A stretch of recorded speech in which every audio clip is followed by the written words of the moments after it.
तोडगा नक्कीच निघाल. मी परवा दिवशी पण गांधी मैदानाच्या सभेमध्ये माझं जे मत आहे किंवा एक मला जे आरक्षणाबद्दल पक्षाची जी आमची भारतीय जनता पार्टीचं किंवा देवेंद्र फडणवीसांचं जे आहे ते मी तिथं थोडक्यात हे केलं होतं की मराठा समाजाला आरक्षण देण्याबाबतीत भारतीय जनता पार्टी आणि आमचे नेते देवेंद्रजी फडणवीस हे म्हणजे काय म्हणायचं फार सिरियस आहेत, म्हणजे प्रामाणिकपणे प्रयत्न करतात. यापूर्वी त्यांनीच आरक्षण दिलं होतं ही वस्तुस्थिती ही कुणी किती जरी काही म्हटलं तरी नाकारू शकणार नाही.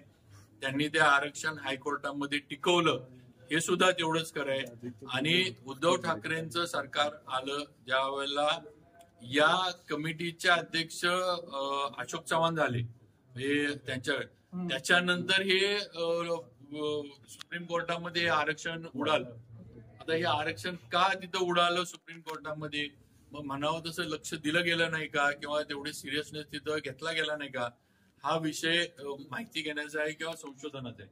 आणि म्हणून आज सुद्धा आमची भूमिका सरकारची, आमचे मुख्यमंत्री एकनाथ शिंदे देवेंद्रजींची भूमिका स्पष्ट आहे की मराठा समाजाला आरक्षण मिळालं पाहिजे. आरक्षण मिळालं पाहिजे नक्की आहे, मात्र आता इतक्या टप्प्यावरती आलेला आहे की नाही होईल ना. नाही क्युरेटिव्ह पिटिशन दाखल होत नव्हती, आज क्युरेटिव्ह पिटिशन सुप्रीम कोर्टाने दाखल करून घेतली. त्याची तारीख आहे. ओबीसीचे जे काय म्हणायचं कुणबीचे जे नोंदी सापडायला लागलेत त्याच्याबद्दल सरकार नाही घेते.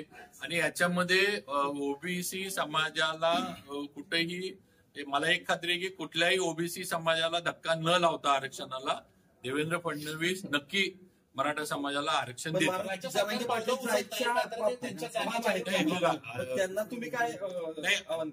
त्यांनी जरांगे पाटलांनी महाराष्ट्रामध्ये हा आरक्षणाचा प्रश्न जो आहे हा म्हणजे त्यांनी खरं म्हणजे रान उठवलं पेटवलं ही वस्तुस्थिती आहे.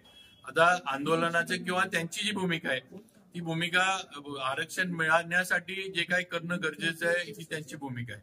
आणि त्यांना जे आहे म्हणजे त्यांच्या आरक्षणाच्या याला आमचा सगळ्यांचा मराठा समाज म्हणून पाठिंबाच आहे. पण मला खात्री आहे की त्यांना फार आंदोलनाच्या ह्याच्यामध्ये पडायला लागेल अशी काय सरकार हे बघणार नाही. नक्कीच योग्य निर्णय सरकारच्या माध्यमातून आरक्षणाचा होईल. शेतकऱ्यांसंदर्भात एक विषय आहे